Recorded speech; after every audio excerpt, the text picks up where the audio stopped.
江南好，风景旧曾谙。日出江花红胜火，春来江水绿如蓝。能不忆江南？ 앞의 영상에서 낭송되고 있는 시는 당나라 시기시인 백거이의 시 억강남입니다. 강남을 추억하며 라는 시죠. 중국에서는 초등학생들까지 다 알고 있는 그런 애송시입니다. 강남이라고 하면은 장강의 남쪽입니다. 우리가 옛날부터 강남 갔던 제비라고 하는 그 강남입니다. 그 장강 연안, 그러니까 소주, 항주, 양주 이 지역을 강남이라고 합니다. 워낙 온화한 날씨인데 거기다 봄까지 되니까 풍광이 그럴 수 없이 눈부시게 좋습니다. 이렇듯 이 시가 유명하다 보니까 지금 중국의 큰 도시에는 곳곳에 이 억강남 시 제목을 딴 큰 대형 음식점이며 호텔 등이 아주 많습니다. 제가 옆에 참고로 띄워드린 그 사진은 제가 직접 가봤던 시안의 억강남 식당입니다. 안에 들어가면은 이렇게 여자아이들이 옛노래를 연주하기도 하고 그럽니다. 벽에는 어김없이 억강남 시가 걸려 있고요.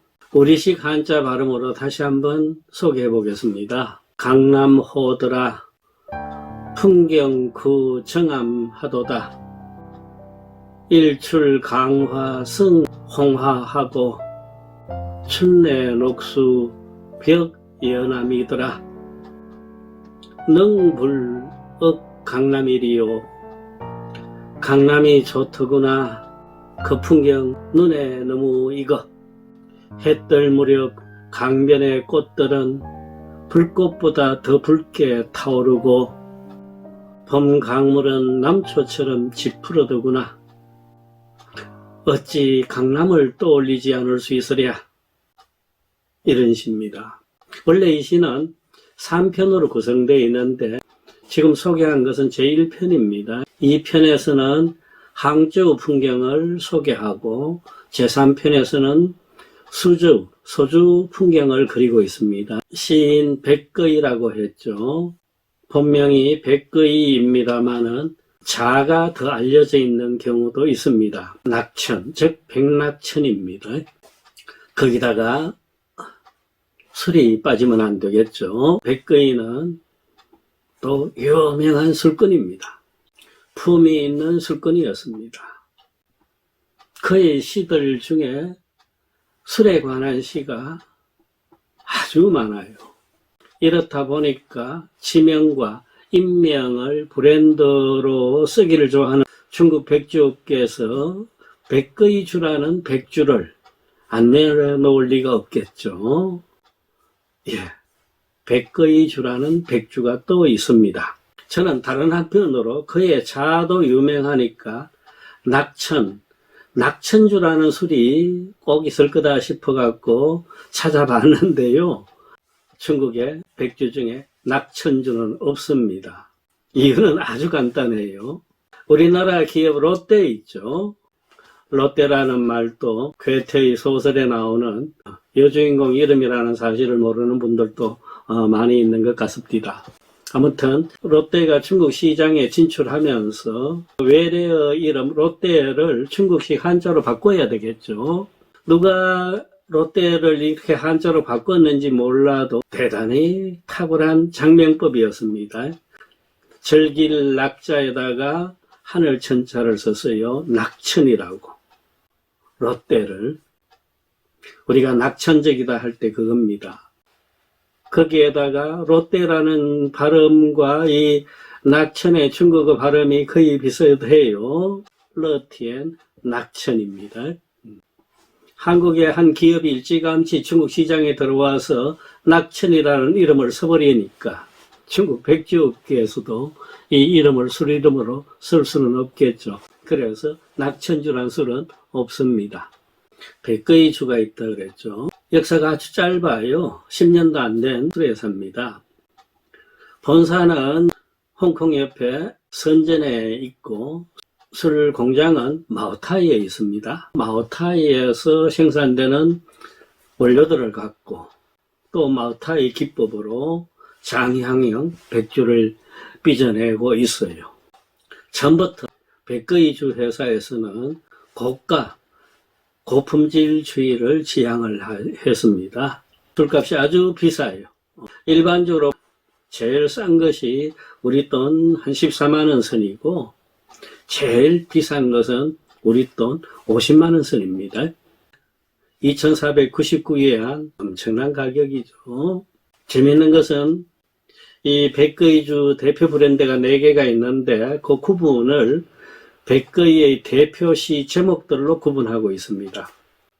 방금 제가 이야기했던 가장 비싼 술은 방금 제가 읊었던 강남을 추억하며 라는 억강남이라는 그 시가 상표에 새겨져 있는 병이 가장 비싼 술입니다. 술회사에서는 애당초 술을 생산하면서 우리는 가장 문화적인 최고의 계층들을 상대로 하는 장양 고급술을 만들어 공급한다. 이런 목표였습니다. 백거이라는 이름을 전면에 내세우고요. 가장 최근에 등장한 술회사이기 때문에 아직 뚜렷한 성과는 나타내고 있지 못하고 있습니다만은 중국 고가 백주 시장에서는 일단 다크호스로 지목하고 있는 형편입니다. 백거이는 772년에 태어났어요. 당나라 중기죠. 이태백, 이백보다는 한 70년 정도, 그리고 두보보다는 60년 정도 후대의 인물이 되겠습니다. 중국 문학계에서는 전체 당나라 시기에서 가장 빼어난 시인 3명으로 이백, 두보, 백거이 3사람을 치고 있습니다.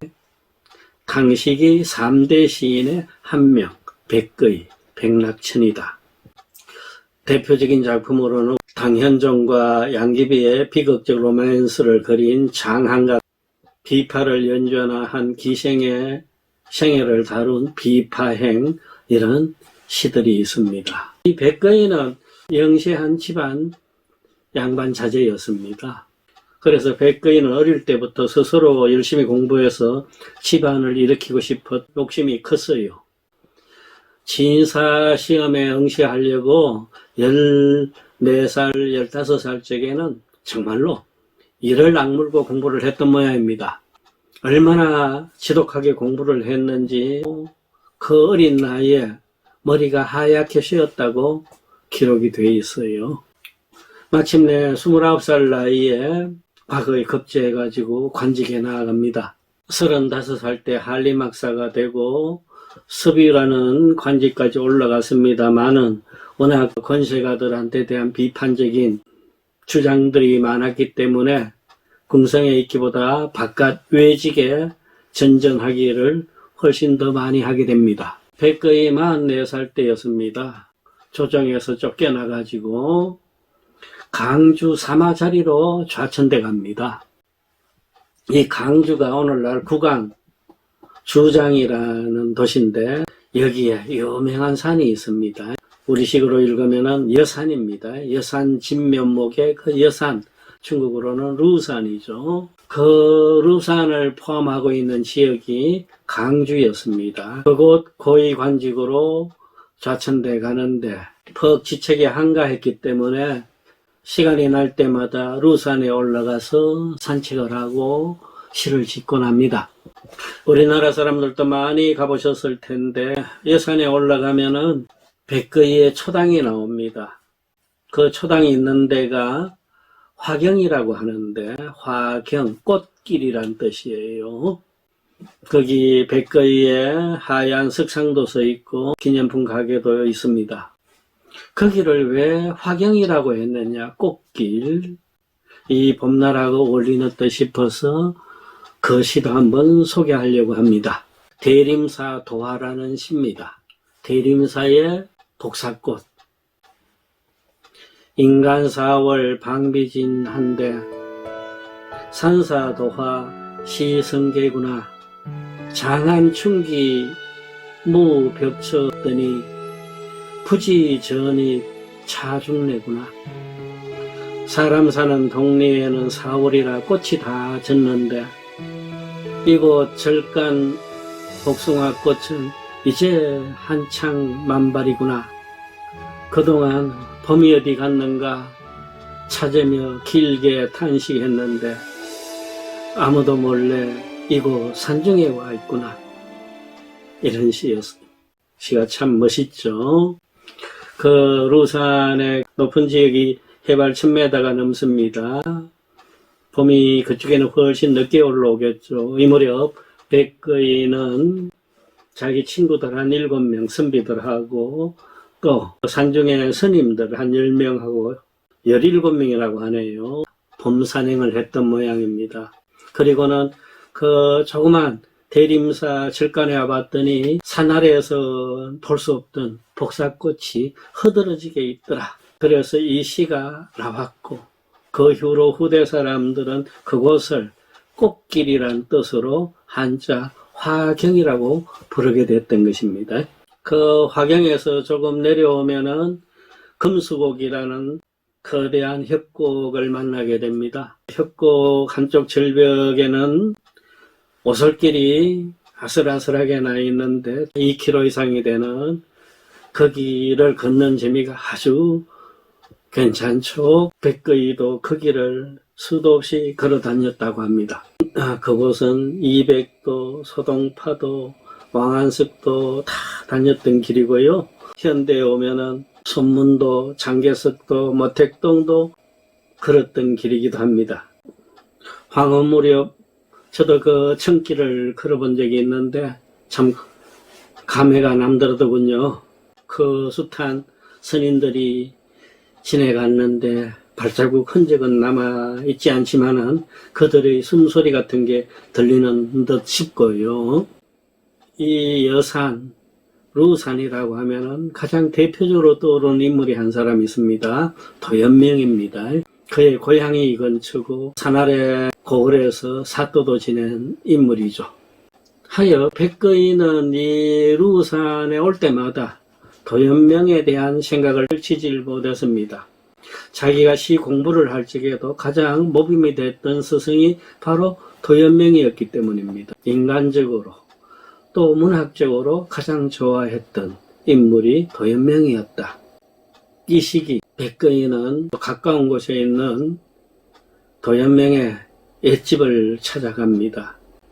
그리하여 그 감회를 길게 썼는데 중간 한 토막만 소개해 볼까 합니다. 거기도 또 술이 나와요. 금내방 고택하였더니 삼약군 생전이라 불모준 유주요 불모금 무현이라 모근유 용미의 노사차 구원이더라. 오늘 선생의 옛집에 와보니 엄숙한 생전의 모습 보는 듯하네. 오늘 제가 여기 온 것은 선생의 그 항아리 술이 그리워서도 아니요, 또 선생이 타던 그 줄없는 검은고 소리를 듣기 위해서도 아니요, 오로지 한평생 명리를 쫓지 아니하고 자연을 거닐다가 이 언덕에서 돌아가신 선생이 그리울 따름이라오. 이런 시였어요. 제가 여러 군데 수소문 해봤는데도 백거이주는 구하지를 못했습니다. 그래서 중국 제자한테는 부탁을 해놨는데 그게 언제 만날지는 모르겠고요. 봄은 다 가고 있는데 다른 술이나 한잔 마시겠습니다.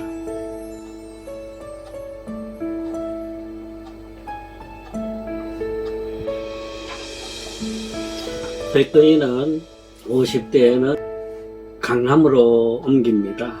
그리하여 소주자사, 항주자사를 거치는데 그때가 50대 초였습니다.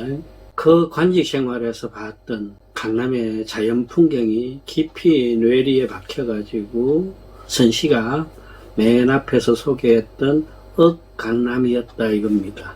마침내 백거이도 한갑이 다가오기 전에 낙양으로 돌아옵니다. 이 무렵 백거이는 인생의 허무에 깊이 빠져듭니다. 우리 삶이 너무도 무상하다라는 것을 절절히 깨닫게 됩니다. 그때 나온 시가 바로 유명한 권주라는 시입니다. 그리고 따로 열세수의 건주가라는 시도 있습니다. 봄날 풀잎 위에 앉았다 사라지는 이슬 한 방울 같은 우리 생애인데 그 덧없음을 노래하는 시들이 되겠습니다. 그 덧없음을 이겨서 스스로를 추스릴 수 있는 마지막 자리에 술밖에 없다라는 그런 인식에서 나온 시들입니다.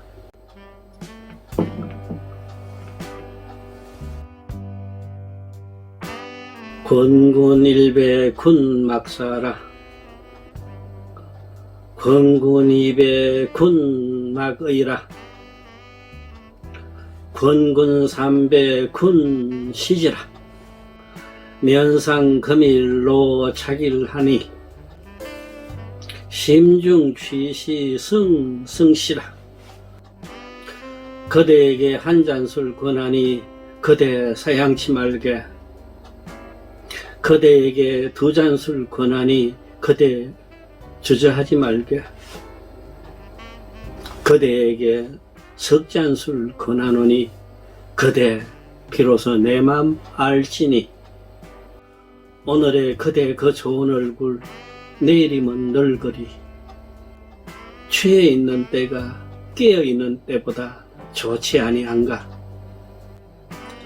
천지초요 자창구한데 백토 저고 상주로다 신후 퇴금 북두한들 불여생전 일준주라 광막한 우주는 저홀로 영원한데 달과 해는 바쁘게 떴다 졌다 하는구나 죽은 후에 황금을 하늘 높이만큼 쌓아두었다 한들 살아생전 한동이 술보다 못하리 군불견 춘명문외 천용명할 때 헌헌가곡 반사생임을 유인주마 출부덕한데 백여 소거 쟁로행이구나 귀걸에 두 200인걸 전전장욕 매주 끽 할밖에 그대 보지 못했는가 해뜰 무렵 성박 길가에 누구 태어났다고 노래 부르고 누구 죽었다고 곡하는 소리 요란하게 뒤섞이는 것을 길 가던 사람도 말을 세우고 우드크니 바라볼 밖에 하얀 천 씌운 상녀들만이 바쁘게 떠나는구나. 돌아가야지. 내 머리 벌써 100발인 것을 어디서건 돈이라도 빌려 흠뻑 취할 도리밖에. 시인 스스로 그런 무상성에 깊이 빠졌던 노년이었습니다. 그의 모든 재산들도 향산의 절간에다가 바쳐버립니다. 그리고 시인 백거이도 눈을 감는데 향년 75세였습니다. 이 눈부신 봄날 생명의 계절이라고 하죠. 그러나 시인 백거이는 보고 있었죠. 꽃이 피는 것은 이미 지는 것과 약속이 되어 있고 새싹이 움트나온다는 것은 낙엽과 손잡고 있다라는 것을 하여 생명은 늘 소멸과 맞닿아 있다라는 것. 그 찰나의 눈부심을 그리고 뒤에 깔리는 비애들을 다스려주는 자리에 술이 있음을 가장 선구적으로 깨달은 이가 또 시인 백거이였다라고 생각합니다.